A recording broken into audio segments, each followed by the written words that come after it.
Welcome to the World Report, Global Outlook. As Iranians take to the streets in search of freedom, the theocracy cracks the whip. Should the world allow North Korea to attend the Olympics?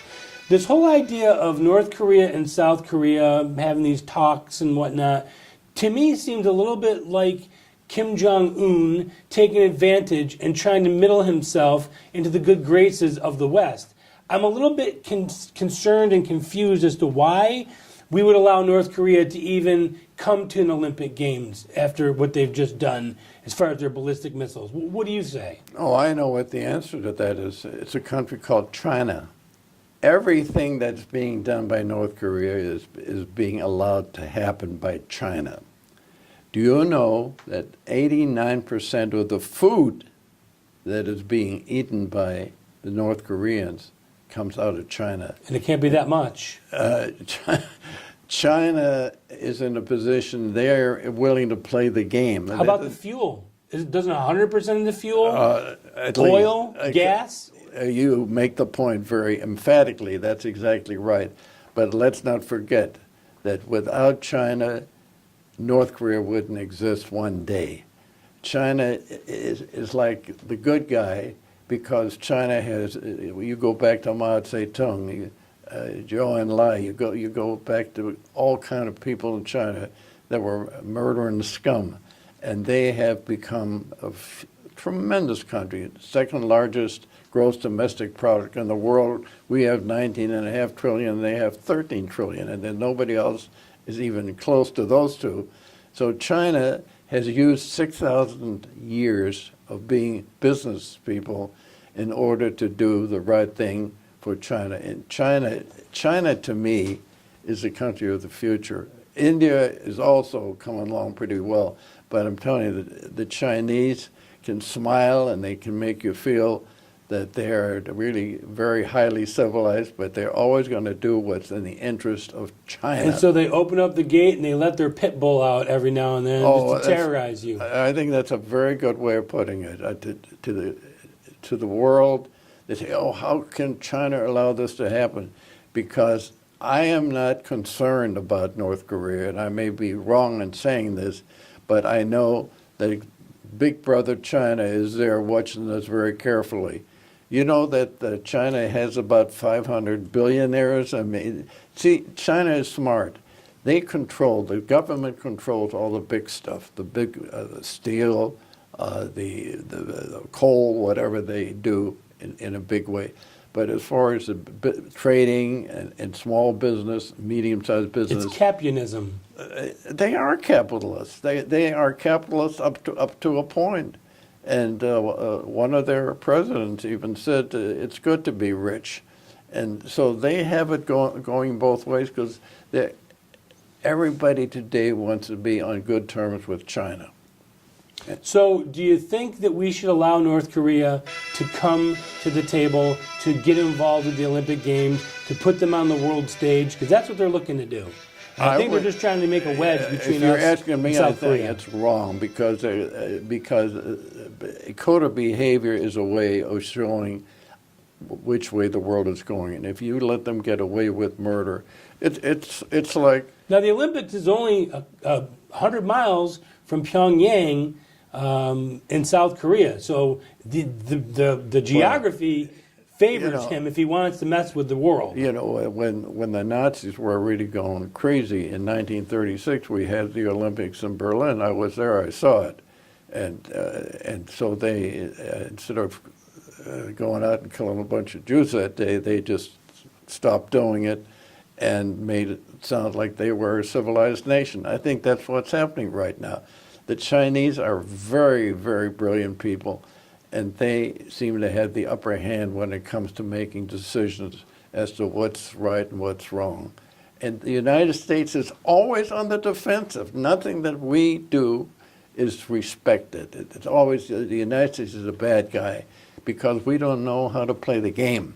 I think we're learning, or at least our leadership that's in there now. Well, the leadership, I was going to changed. say, I will say unequivocally, because we have a man like Trump in there, we have changed dramatically in starting to look out for ourselves. Speaking of change, The Iranians are taking to the streets again like they did in 2009. Unbelievable. Where is this going to go? I don't think they're going to get freedom. I don't think they're going to overthrow the theocracy. But these people are serious. They don't want an Islamic republic. Well, you know, it's interesting. June 9th, when Obama was in power, he was absolutely supporting the Ayatollah. I mean, he was not only looking the other way, he was supporting him. Now he's not there, and you've got a leader in this country who doesn't like what Tehran stands for. But the people out on the street, they're younger people. They're not the old people, you know, just trying because they're aware of social media now. There's a Facebook, there's laptops, there's Google, there's mobile phones. These people are not in the dark any longer. No, but also they're seeing now that plane that came in to Tehran with $150 or $200 billion sent by John It's done nothing for their lives. No, it done exactly it. If they were being given a lot of things and having a good life, maybe they wouldn't be so angry.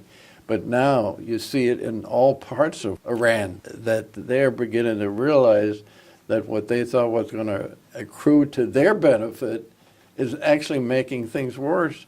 And they got Russia in there now. This is ironic in a way. Everybody thought Russia, when the Soviet Union exploded in a way in 1990, and you had Russia and they let go of a certain part of it, that Russia would be just another country. Now, they got a guy by the name of Vladimir Putin who is really making that country very strong.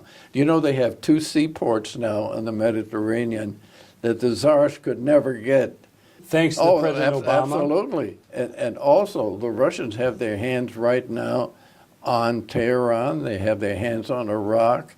Russia is the most powerful country in the Middle East today. So do you think the Iranian Revolution is going anywhere, or do you think this is going to be squashed like it normally is by a heavy-handed dictatorship? That's an excellent question. I don't think that's going to be a matter of being squashed. I think it's going to be for a fairly lengthy period of things not being very stable. Because you can only take oppression for so long. Well, and these people have been under the thumb of... Everybody thought that Iran, you know, would be a strong, powerful country like the Germany of the Middle East. Well, I'll tell you, they're in trouble now because they're not being supported by their own people. So the Ayatollahs are going to continue to run this country. Do we find some way to overthrow them and put in another government? Do we have any control or any way of doing anything? No, we don't. Our foreign policy has very little impact around the world today, unfortunately. I think that's one place where Trump has not been able to get things done. So do you put more sanctions on Iran? Do you close up the banking loopholes? Yes, I think that's starting to happen. I think the sanctions that they took away, you know, the deal that was cut between Iran and the United States, basically, they said the West was really the United States, was 100% on the basis of the Ayatollahs and their followers. I'll make the statement that Obama was very supportive of that kind of government and was probably supportive of governments like that elsewhere. I believe President Obama made this country go backwards. Well, and I think that he also comes from the philosophy of, well, if we have nuclear weapons, who are we to say that they can't have them? Who are we to tell other people what they can have and what they can't have? That's not up to us. I'm not as gracious as you are in interpreting it, and I think that particular president did not have a good feeling for the United States, going whatever his reasons were, and I want to go into that.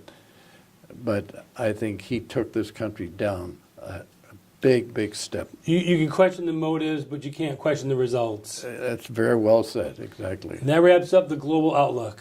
I'd like to thank the City of Rancho Mirage and the Rancho Mirage Library for their continued support.